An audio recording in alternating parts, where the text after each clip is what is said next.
Do you like referendums? Do you enjoy the current campaign that is waging over the voice in social media, television, and in newspapers? Are you enthralled by the advertisements, streetwalkers and door knockers, primarily from the Yes campaign, telling you how to vote? Well, if so, you're in luck, because it seems we are set to have a second referendum. Now, the current referendum looks like it is set to fail by a large margin. Australians have soured on the idea of a race-based body that can make representations to both the Parliament and the executive government on any matter whatsoever, ranging from climate change through to the RBA through to defence. Now, this body is not merely advisory. It has access to funding and access to all of those parties. It can also litigate to slow government if it doesn't get its way. Something that the Yes campaigners have warned us precisely will happen. The voice has power and is not merely advisory. It will also push for treaty as indicated in that one-page Uluru statement and as elaborated upon in the full Uluru documents. And as part of treaty, there will be a financial payment, likely in the form of a proportion of GDP. Australians sense that the voice is also outright racist, giving powers on the basis of race. And this is why it is polling so badly and is likely to fail. However, Australians are slightly lukewarm on Indigenous recognition in the Constitution. This is slightly different from the voice. Recognition might simply put words in the Constitution saying that Indigenous Australians had occupied this country for a rather long time. This presumably would be symbolic, and the recognition would likely be in the preamble. However, this is yet to be determined. Regardless, it would not have the powers that the voice would have. It would simply be symbolic in nature. Peter Dutton has now promised that if and when this voice referendum fails, he would seek a bipartisan consensus on Indigenous recognition, which would need to be operationalised via a second referendum. I'll just ask you very briefly. The PM says if this fails, that's it. Would you commit to a referendum question on constitutional recognition of First Nations people alone in your first term of government if elected? Would you have another referendum for constitutional recognition in that term? We went to the last election and a number of elections before that with that as our policy, and that will be our policy going into the next election as well. I think it's right and respectful to recognise Indigenous Australians in the Constitution. We will work with the Labor Party to find a common ground. But the Prime Minister having this dummy spit, it reminds me of Kevin Rudd, that this is the greatest moral challenge of our time. But if you don't get your own way, then everyone else can bugger off. And so you'd hold another referendum. So you'd hold another referendum. I believe very strongly, yes, I believe very strongly that it is the right thing to do. But enshrining a voice in the Constitution is divisive. It will divide the country down the middle. It will not provide the practical outcomes. It will change the way of government very significantly because of the broad words the Prime Minister is proposing to put into the Constitution against legal advice, I might say. And I think it would grind the process of government decision-making to a near halt. I can see what he's trying to do. He's trying to say to everyone in Australia that Indigenous Australians are important and do deserve recognition, and he appreciates the contributions to the country. He's also saying that it's symbolic, and symbols matter. However, he is also saying that people in Australia are equal, and no one race should get more powers than any other race. There should be no race-based advisory body that has access, funding, and therefore power that no other body would have.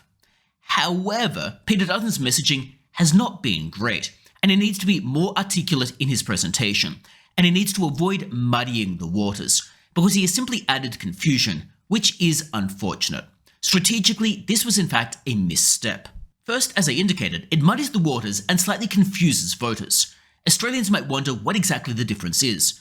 After all, not all Australians are following this on a daily basis. Many Australians are rather disengaged.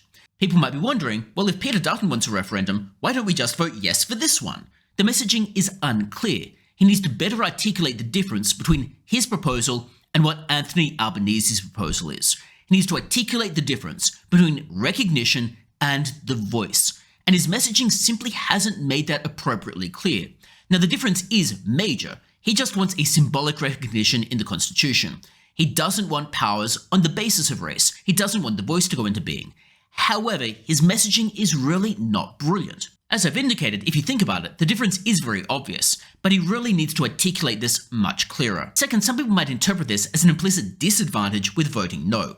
If people don't want to deal with referendums, if they have referendum fatigue, if they're sick of politicians telling them what to do, or politicians perhaps campaigning to them, They might simply vote yes to avoid the whole debacle in the future. That is, fatigue might set in and people might simply want to avoid a second referendum and vote yes for that reason, which is absolutely not what Peter Dutton would want. What Peter Dutton should have done instead is Peter Dutton should have said that we are currently voting on the voice. He should have articulated why the voice is a bad model and all of the problems with the voice, and done so in a clear and precise manner, something that he sometimes struggles with in interviews. Now, it's clear that Peter Dutton is across the details, but he isn't very good at communicating it. He could then note, of course, that he would seek symbolic recognition in the Constitution and would commit to finding a bipartisan way to make that happen, which can include a second referendum to put the words in the preamble. He would also need to make it clear what the difference is between his proposal and what the voice is. As I've indicated, if you think about it, the difference is very, very clear, but Peter Dutton is not very good at communicating it. As it stands, Peter Dutton has dropped the ball on messaging. His advisors really need to improve his communication skills. They really need to improve how he articulates his message, because he does have a good message.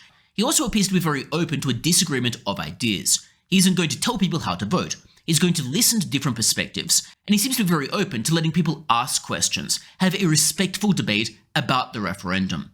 This stands in stark contrast to Anthony Albanese, who is dogmatic and is simply commanding people to vote the way that he wants. It stands in stark contrast to Anthony Albanese, who is corralling big business, elites, sports codes to tell people how to vote, which is patently failing because people don't particularly like that. People don't like so-called elites telling them how to think, and to some extent this is backfiring for Anthony Albanese.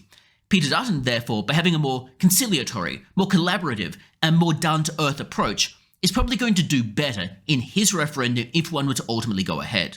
But he does, of course, need to be better about his communication. Now, messaging aside, in terms of whether this proposal is good, bad, or otherwise, well, that's really a matter for you to decide. But at the moment, we don't have very many details. We don't know the exact form this recognition would take. We don't know for sure that it would be purely symbolic, but I assume that it would be. We don't know exactly where it's going to be in the Constitution, but I would assume in the preamble. However, we can easily see this might have unintended or inadvertent consequences if done badly. For example, if words were put into Section 51, that might inadvertently have the consequence of either enlarging or potentially constraining particular types of legislative power. So we need to be mindful of exactly what the form this recognition is going to take for us to really make up our mind. I'm not necessarily convinced it is the best use of money, however, I'm not necessarily per se opposed to it. We simply don't have the details to decide.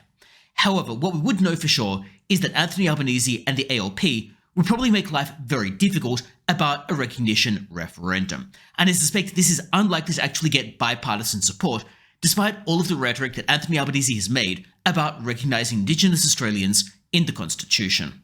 Nevertheless, do let me know your thoughts about either the voice referendum or Peter Dutton's proposal in the comments below, and otherwise it would be great if you subscribe to the channel, and hopefully I see you next time as well.